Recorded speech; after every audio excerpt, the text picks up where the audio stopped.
Olá pessoal, eu sou a professora Daniela, eu estou aqui mais uma vez para comentar a respeito da prova de redação do vestibular da FGV Direito, agora para quem ingressa no ano de 2012. A prova de hoje manteve o mesmo padrão das provas anteriores, com uma exceção. Os textos literários e as artes plásticas parecem ter ficado de lado. A banca examinadora abandonou esse tipo de referência na coletânea. Acredito que porque antigamente isso dava aos candidatos um pouco mais de trabalho na interpretação daquilo que era para escrever. Neste ano, assim como no ano passado, a prova trouxe textos bastante acessíveis. A prova de hoje apresentou 3 textos de opinião sobre o tema A Brasilianidade do Mundo.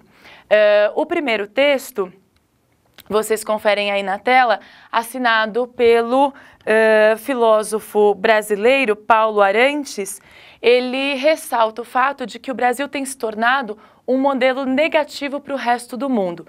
Por quê? Na opinião dele, alguns países desenvolvidos da Europa e os Estados Unidos têm apresentado aí um quadro social e cultural muito semelhante do Brasil. Vem apresentando um processo de favelização das cidades, um processo de precarização do trabalho, entre outras coisas. Já o texto 2, que vocês acompanham aí, também assinado pelo filósofo Paulo Arantes, trazia a reação do antropólogo brasileiro Roberto da Mata, que, segundo o texto, se ressente do fato de o Brasil ser usado como referência de degradação social. Ele destaca que, de um ponto de vista, quer dizer, por um lado, essa característica ela é pertinente, mas por outro, nós temos que levar em consideração todas as nossas referências culturais e todo o processo de aceitação e convivência das diferenças, que é muito comum no Brasil, como uma característica positiva. O terceiro texto, seguindo na mesma linha, projetado aí na tela para vocês, evidenciava a posição do compositor e escritor Jorge Maltner, sobre a mesma questão, que coloca para a gente que, segundo o ponto de vista dele, o Brasil deve ser interpretado de forma radical a partir da referência do amálgama. O que seria o amálgama? O amálgama é a nossa miscigenação, é essa nossa capacidade de conviver com as diferenças e chegar a um equilíbrio, a um meio termo. A partir da leitura feita desses 3 textos, os alunos deveriam refletir e desenvolver um texto dissertativo que respondesse à seguinte questão. Brasil, um modelo positivo ou negativo para o mundo? A primeira coisa que a gente deve ressaltar aqui é o que significa essa tese da brasilianidade do mundo. Primeiro, isso não significa um fenômeno a partir do qual o resto do mundo tenta copiar o Brasil. Ou seja, é um processo diferente do que foi o da americanização, por exemplo, em que os Estados Unidos e a cultura norte-americana passaram a influenciar vários outros países do mundo. No caso da brasilianização do mundo, o que nós temos? O Brasil, ele representaria uma espécie de metáfora, uma espécie de espelho alegórico que reflete uma série de tendências muito associadas à pós-modernidade. Vocês sabem que a pós-modernidade é uma tendência de comportamentos que recusam as estruturas fixas, as noções clássicas de verdade.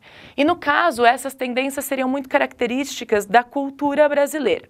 Então, a partir disso, caberia ao candidato ou assumir um posicionamento a partir do qual ele defenderia que o Brasil é um modelo negativo, corroborando aí a afirmação do Paulo Arantes no primeiro texto, e para isso bastaria que você evidenciasse as nossas mazelas sociais, o nosso malfadado caráter brasileiro, justificando a partir das estatísticas que comprovam as nossas desigualdades, passando eventualmente pelo homem cordial do Sérgio Buarque de Holanda, ou ainda, quem sabe, citando o Macunaíma, um herói sem caráter do nosso Mário de Andrade.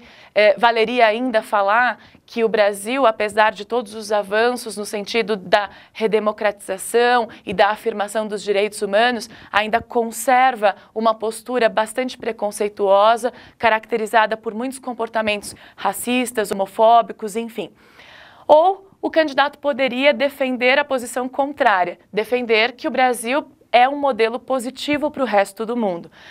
Para defender essa abordagem, eu acredito que um viés possível seria o da nossa riqueza cultural, que, contrariando aí muitas das ideologias mais conservadoras, só foi possível justamente por todo esse paradoxo que caracterizou a nossa formação sociocultural. Enfim, eu acredito que esse tema ele não tenha dado aos candidatos muita dificuldade. Mas, por outro lado, eu quero ressaltar aqui os nossos elogios à banca examinadora. Por quê? Pela pertinência do tema, quer dizer, um candidato que vai prestar vestibular neste momento, ele deve saber que o Brasil está na pauta do dia, né? A gente se destaca aí por ter sido o primeiro país que melhor contornou as consequências da crise financeira que ainda assola o resto do mundo. A gente se destaca porque assumimos aí o compromisso de sediar a Copa do Mundo e as Olimpíadas, mas ao mesmo tempo temas de debate, assunto, em virtude do trágico acontecimento da Noruega, que vitimou uma série de pessoas e em que o atirador norueguês publicou em manifesto que a sua atitude se justificava na tentativa de evitar que o seu país, o seu território, se transformasse num país disfuncional como o Brasil. Enfim, trata-se de um momento em que o Brasil em evidência deve sim suscitar nos candidatos e em qualquer um de nós esse tipo de reflexão. Acredito também que, embora seja um tema acessível, ele deve privilegiar os alunos com repertório em relação à formação sociocultural do Brasil. Um tema muito bem elaborado, eu acredito que os alunos do CPV tenham se saído muito bem, afinal de contas a gente trabalhou uma série de conceitos em sala de aula que serviam de base e de referência para a construção desse texto dissertativo. É isso, a gente fica aqui torcendo por vocês, acreditando que o resultado será, como sempre, positivo e esperando vocês aí para a revisão de expressão oral. Um grande beijo, até a próxima!